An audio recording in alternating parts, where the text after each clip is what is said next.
évoquer avec vous cette marche contre l'antisémitisme, pour la République et contre l'antisémitisme de dimanche prochain, qui divise alors qu'elle devrait réunir. Est-ce que vous y serez déjà? Oui, pour bien cette sûr, marche? bien sûr, et comme beaucoup de mes collègues du gouvernement, comme la Première ministre, c'est un moment important, je crois, et je pense que l'initiative prise par la présidente de l'Assemblée, Yael Braun-Pivet, et le président du Sénat, Gérard Larcher, est une bonne initiative, parce que nous sommes dans un pays qui, évidemment, connaît depuis maintenant quelques semaines une augmentation très forte du nombre d'actes antisémites et de manifestations antisémites, et c'est important de marquer le fait que l'antisémitisme, ça n'est pas la République, et qu'un Français juif doit être protégé, respecté dans sa conviction religieuse, et protégé comme citoyen. Est-ce que vous appelez les Français à y aller? Oui, et je pense que plus nous serons nombreux, mieux ce sera. La présidente de l'Assemblée et le président du Sénat l'ont dit. C'est une marche civique. Ça n'est pas une marche de parti politique, c'est une marche civique. Combien faut-il qu'il y ait de manifestants dans la rue pour que ce soit un succès? Je n'en ai aucune idée. Et je pense qu'il y a à la fois une manifestation à Paris, et je souhaite qu'il y ait le plus de monde possible. Il y a aussi, à l'appel notamment de l'Association des maires de France, des rassemblements dans presque toutes les préfectures de France. Et donc il faudra compter tout cela, regarder tout cela. Mais c'est important, au-delà des chiffres, que les Français puissent dire l'antisémitisme, ça n'est pas la République. Et quand on s'en prend à un Français parce qu'il est juif, on s'en prend à la République. Pourquoi Emmanuel Macron n'a toujours pas parlé? Parce que c'est pas compliqué de parler. C'est une marche pour la République et contre l'antisémitisme. Le président de la République s'est exprimé à plusieurs reprises. Il s'est exprimé sur ce qui se passe Pas sur cette marche. Il s'est exprimé sur ce qui se passe au Proche-Orient. Il s'est exprimé de manière systématique et pas seulement depuis quelques semaines contre l'antisémitisme, et encore cette semaine, à l'occasion d'une intervention publique dans le Grand Orient de France. Il n'a pas commenté cette marche, qui est une marche prise à l'initiative du président du Sénat, de la présidente de l'Assemblée. Le gouvernement sera présent. Le président de la République est mobilisé. Et donc... Est-ce qu'il doit y aller? D'abord, c'est son choix, et personne, et les ministres en l'occurrence, ne font pas des choix à la place du président de la République. Je pense que le président de la République aura d'autres occasions, et des occasions de s'exprimer, de le faire très clairement. Vous savez, il est extrêmement mobilisé.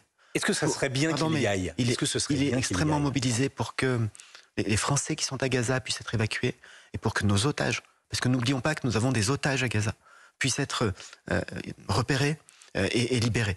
Il est mobilisé sur des initiatives de paix, et il le répète depuis le début, c'est une solidarité avec Israël qui a fait l'objet d'une attaque terroriste, c'est un souci pour toutes les protections civiles, et puis c'est commencer à penser l'avenir pour que, enfin, dans cette région, on puisse imaginer une solution de paix.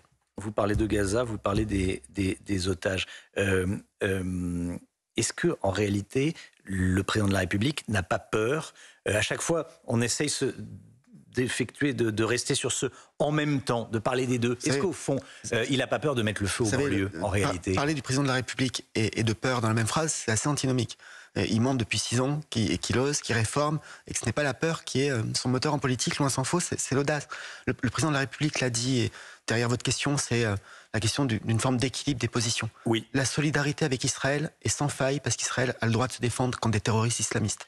Mais une fois qu'on a dit ça, ça n'est pas incompatible avec le fait de rappeler systématiquement que les populations civiles et tous les habitants de Gaza ne sont pas au Hamas, doivent être protégés. Et c'est encore moins incompatible avec le fait de dire que il faudra sortir de ce conflit pour aller vers une solution de paix.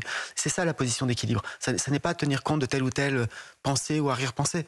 C'est de rappeler cette constance, et le président de la République l'a fait dès le premier jour. Le RN y sera, le Rassemblement National. Ça vous réjouit que désormais le parti ne soit plus ambigu sur cette question-là? Je ne sais pas si c'est le parti ou ses membres. Le RN sera présent à la manifestation. Serge Klarsfeld se réjouit. J'ai vu ça, et je ne suis pas Serge Klarsfeld. Je ne suis pas là pour commenter les déclarations des uns et des autres.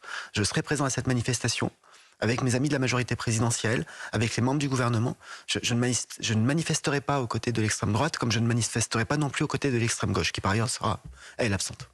Vous craignez quoi de la présence du RN à cette manifestation? Mais je pense qu'il n'y a rien à craindre de la présence du RN, sinon pour cette. C'est pas la dernière brique de la dédiabolisation? Mais, vous savez, la dédiabolisation, elle craque en permanence. Il suffit d'écouter les interventions des uns et des autres.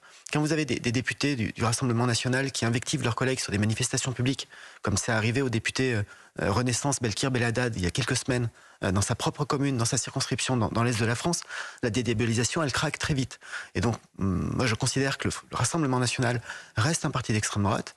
Je ne manifesterai pas bras dessus, bras dessous avec le Front National.